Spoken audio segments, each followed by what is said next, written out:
నమస్తే అండి. ఈరోజు మనం వంకాయ మునక్కాయలు పులుసు చేసుకుందామండి.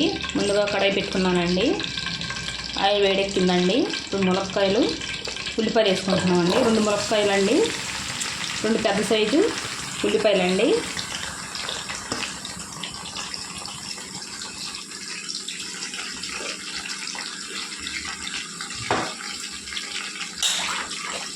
పావు కేజీ వంకాయలండి.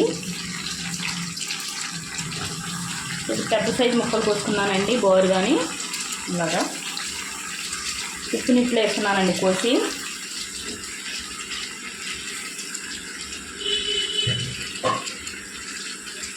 ఉప్పు పసుపు వేసుకోవాలండి,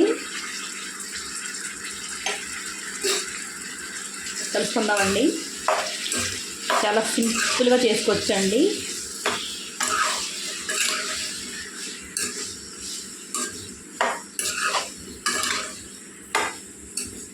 పసుపు ఉప్పు ముక్కలకు పట్టేలా కలుపుకోవాలండి బాగాని.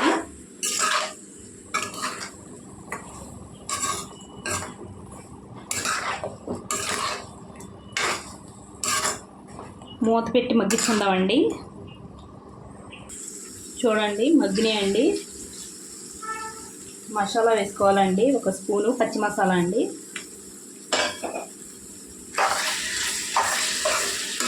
ఈ పులుసులో చాలా టేస్టీగా ఉండదండి మసాలా వేసుకుంటే.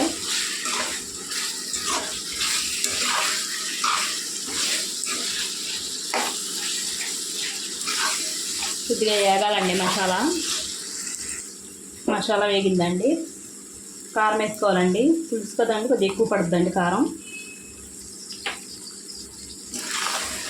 కలుపుకోవాలండి.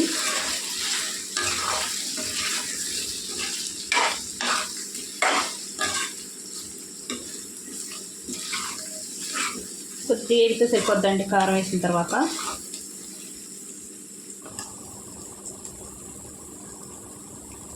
చూడండి, పావు కేజీ టమాటాలండి నేను పేస్ట్ చేసుకున్నానండి.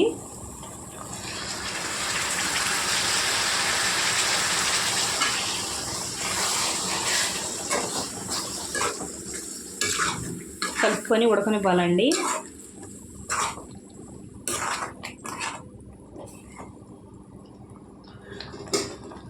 పచ్చిమిర్చి 5 అండి.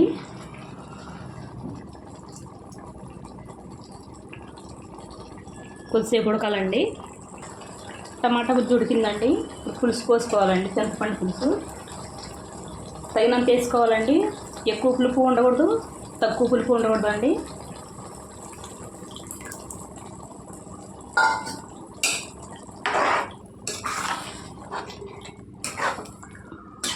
మొత్తంగా కలుపుకోవాలండి.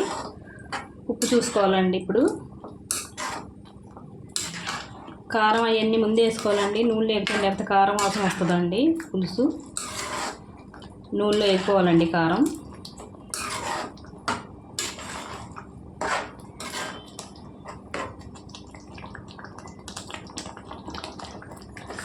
పులుపు కరెక్ట్గా సరిపోయిందండి నాకు. కొద్ది ఉప్పు తక్కువైంది, నేను వేసుకుంటానండి. చూడండి, ముక్కలు ములిగేలాగా వాటర్ వేసుకోవాలండి.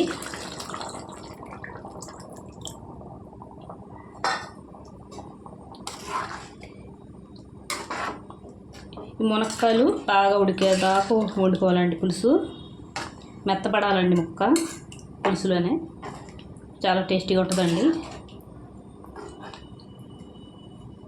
ఇప్పుడు మూత పెట్టి వండుకుందామండి. చూడండి, దగ్గరికంట ఉడుకుతుందండి పులుసు. ముక్క కూడా చూడండి ఎంత మెత్తగా ఉడికిందో. కొత్తిమీర వేసుకోవాలండి.